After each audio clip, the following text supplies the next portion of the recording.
Keeping it real, keeping it real. Keeping it real, keeping it real. Keeping it real with Reverend Laura. Keeping it real, keeping it real. Keeping it real, keeping it real. Keeping it real with Reverend Laura. Well, good morning, everyone, and welcome to another edition of Keeping It Real. This is a time that we take to look at our things that we've talked about in our Sunday morning message and take it into a practical application in our lives. And so for this month of January, all of our talks have been focused on the freedom, on different ideas of freedom, how we experience freedom personally, how we experience it in relationships, how we experience in our local community. And then this past week, we talked about how to take it out into the world. How do we experience a true sense of freedom in the world around us? How many of you have ever been in a situation where you're with a large group of people and something happens that dramatically changes the mood of the people? So for instance, I was at the airport not too long ago. I was flying back in and I had to land in Dallas, and Dallas was experiencing a ton of tornadoes at the time. And so the flight that I was on was canceled. It was delayed until the tornadoes had cleared out of the area. And what I noticed was the moment that announcement was made, I'm sitting in this, at the gate in this terminal, wait with 150, 200 people. And as soon as the flight attendants made that announcement, the gate attendants announced that, there was a palpable change in the energy. It was all of a sudden, you could feel the anxiety levels rising in people. There was anger going on, frustration, there was fear, there was a sense of resignation that, this has been done to me and I just have to endure it kind of thing.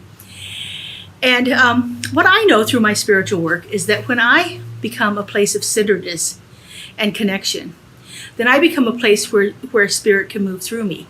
And I don't have to say anything. I don't have to do anything. I have to just be in this place of centered connection. And spirit has a chance to operate in whatever is around me.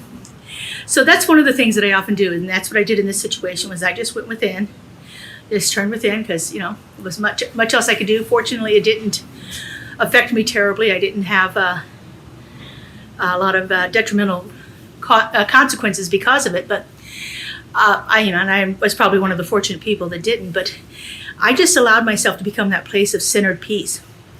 And then I started doing this practice that I had read about years ago, and I've done it several times. It's actually a Buddhist technique. It's called Tong-Lin, Tonglin, and it is a practice of giving and receiving. And so what we do in this practice is, in this place of centered connection that I'd already gotten myself into, I then begin to bring in those emotions that I'm feeling. And I bring them in through the top of my head, and I allow them to work through until they reach my heart center. And there in the heart center, the energy can be transformed into something that's not quite so anxiety producing. And so it gets transformed. So I breathe in anger into the top of my head. And then from my heart space, after that energy has been transformed, I breathe out peace. And I breathe in fear from the top of my head. And I allow it to be transformed in my heart center. And I breathe out calm. And I breathe in hatred. And then I breathe out love. And we can do this practice of Tong-Lin as long as we want to, as long as we feel the necessity for it. And we can do it once we feel that change, then we don't have to do anything else. We've become that place of centered connection where the spirit is able to work through us. And like I said, we don't have to say anything to anybody else around us. We don't have to show this in any other way. And you can begin to start to feel an ease in the people around you, that the problem isn't solved, but the intense feelings around it start to dissipate. And I think it's a fabulous practice that we can do at any time, in any situation. Maybe you're in line waiting to buy concert tickets, and all of a sudden they announce the concert is sold out. There's a lot of disappointment. There's fear, there's anger, there's frustration. There's all of these things that are going on, and we can be that place to just allow Spirit to move through us. Maybe you're at a rally where somebody is speaking and they say something that is offensive. And so then you feel the audience listening to the person react to that, and you can become that place of centered peace. It takes us doing our work frequently and consistently to allow us to get to that place of peace when we ourselves are in that situation too. We're in this along with everybody else that's around us. But if we can ground ourselves in that moment, find that place of connectedness within our being, then we can actually be a place where Spirit can operate. And you can do something like the Tong-Lin, or you can just sit in silence and be that.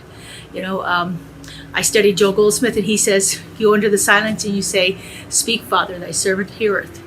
Whatever works for you, however it shows up for you, try different techniques. You can just be that place that sits in silence and thinks the word love, thinks the word peace, thinks the word kindness, thinks the word ease, whatever that is. But grounding ourselves first in connection is the key point to it. We have to become centered and conscious of that indwelling presence. We often call this practicing the presence, and we do it throughout our day in different ways. So take some opportunity for the next week. If you have a situation where you are faced with some fear or anger or any of those emotions that we don't really particularly care to feel, if you're in that situation around somebody else, find a way to center yourself. Take a couple of conscious breaths. Repeat an affirmation. Whatever works for you at that moment. Allow yourself to become aligned with Spirit, and then Spirit has a place to work through you. And it does amazing and wonderful things out in the world around us. Have a great week, everyone, and we'll see you next week on Keeping It Real. Bye-bye. Keeping it real with Reverend Laura.